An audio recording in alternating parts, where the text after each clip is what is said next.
Steels have several advantages over other metallic materials. One of them is that they can provide a wide range of mechanical properties at low cost. But the steel has one drawback, that is high density, meaning steel is heavy. Of course, for automotive applications, steel can compete against other light materials such as aluminum, magnesium, CFRP, etc., since steel can have very high strength than the lighter alloys. In fact, Audi recently replaced all aluminum body of its 88 model with a steel body. However, to be competitive with the light materials, steel should be lighter while maintaining their excellent mechanical properties. So there comes a new breed of steels that are lighter than conventional steels. These are called lightweight or low-density steels. And they usually contain more than 8% of aluminum as an alloying element. As you can see in this figure, with increase in the aluminum content, the density decreases. Of course, the amount of the degree of density decrease is different between the base, the constituent phase, that is for the ferrite and austenite, and you can see austenite will show a little bit more density decrease than the ferrite. But in any case, you can decrease the density of steels by increasing the aluminum content. One issue is that you really cannot put too much aluminum, because if you add too much aluminum, then material becomes very brittle.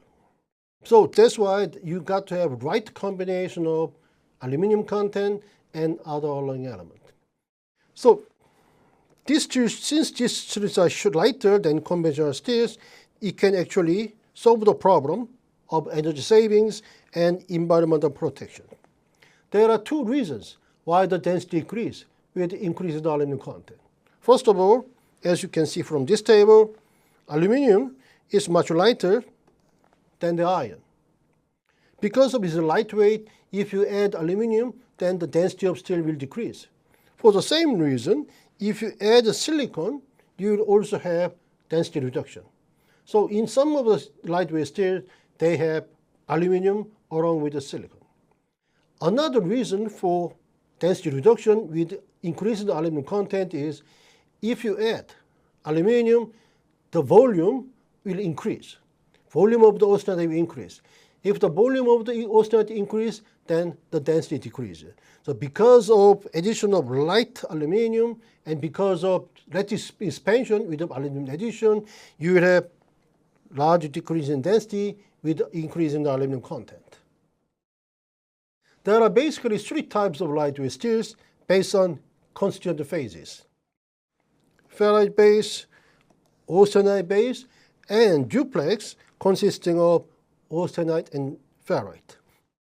Since aluminum is a ferrite stabilizer, to obtain the ferrite base lightweight steels, you don't need that other alloying element. You need a small amount of manganese and carbon. On the other hand, if you want to obtain austenite as a base microstructure, you have to stabilize austenite, which can be done by adding large amount of manganese or nickel or carbon, which are all austenite stabilizers. If you want something like a duplex, austenite and ferrite, then the alloy composition is in between that of ferrite base and austenite base. So aluminum is a little bit lower than the case of austenite, and the manganese and carbon content slightly lower than that of austenite steel, but higher than the ferrite base steel. There are several phases that can form in the steels if you add aluminum. Here, this one shows the iron aluminum binary phase diagram, and since we are talking about the iron steel, usually aluminum content will be much lower than 30%. So if you add this amount of aluminum, you will have two major intermetallic compounds. One of them, Fe3Al, which has a DO3 structures, and the other FeAl, which has a B2 structures. Besides this, if you add carbon, then you will have another second phase particles, which is known as copper carbide, consisting of FeMn3, aluminum, and carbon.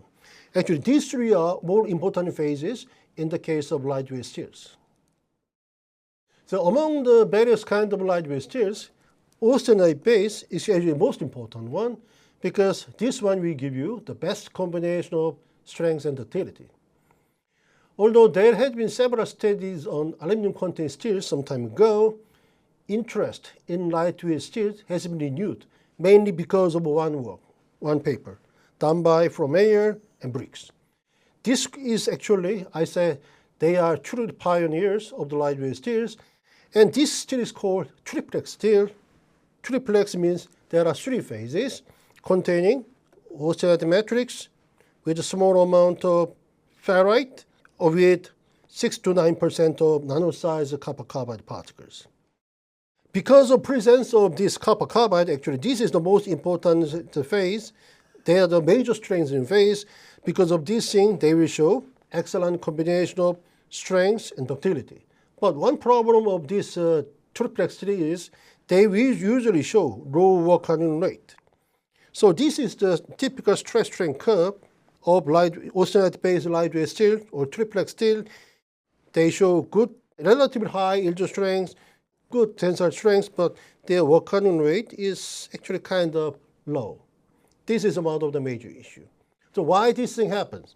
Because the major strength in phase, copper carbide, has a crystal structure that is very similar to FCC.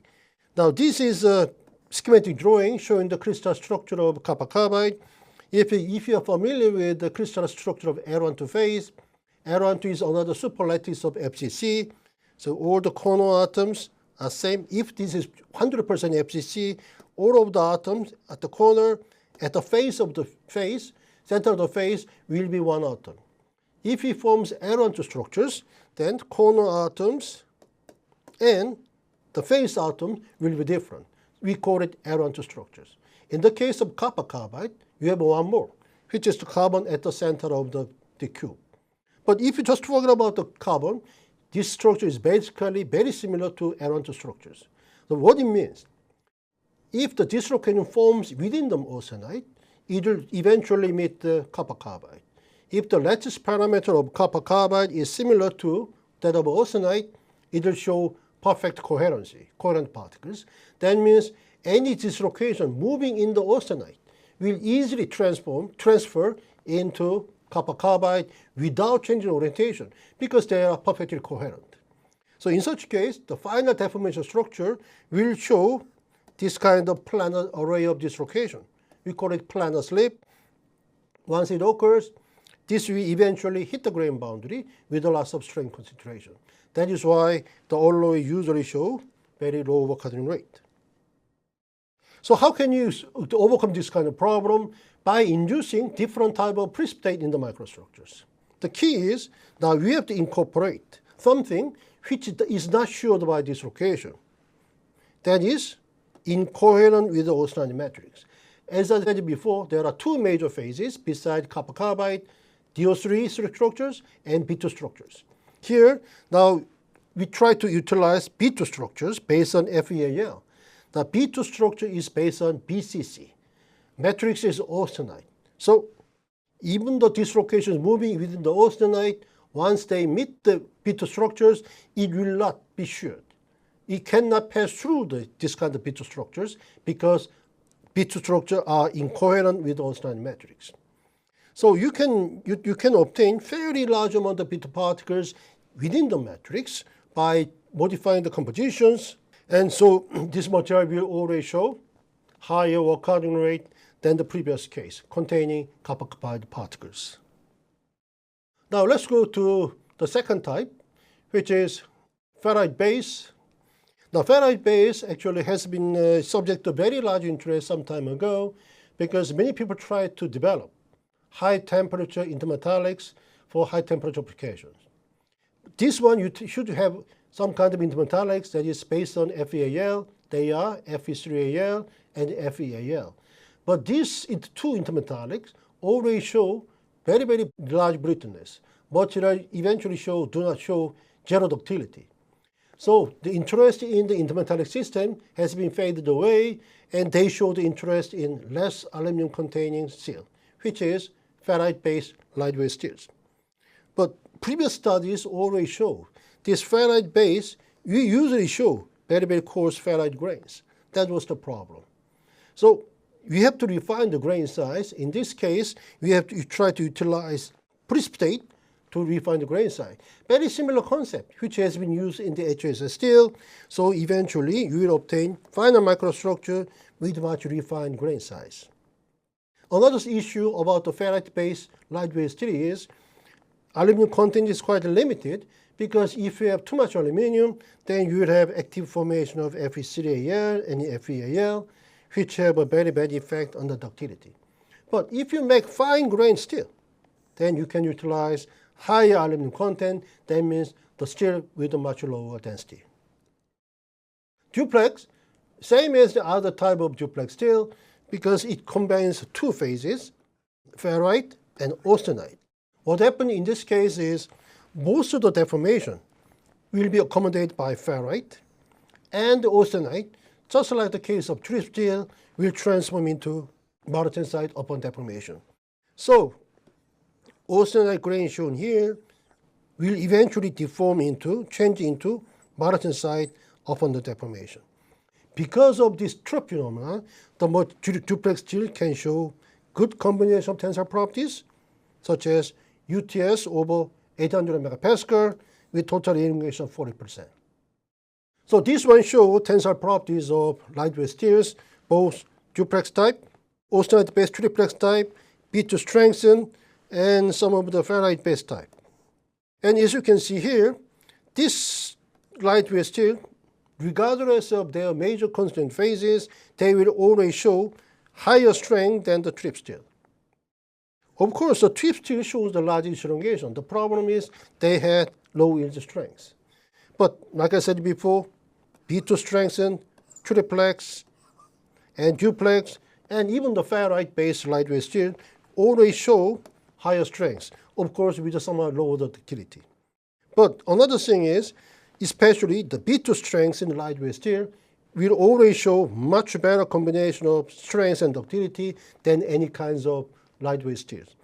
Actually, the strength properties of this B2 strength lightweight steel is actually better than the properties of HPF steel. If you put the values of strength and ductility into this plot, Banana plot, you can see all the properties of lightweight steel will be into third generation advanced high strength steels.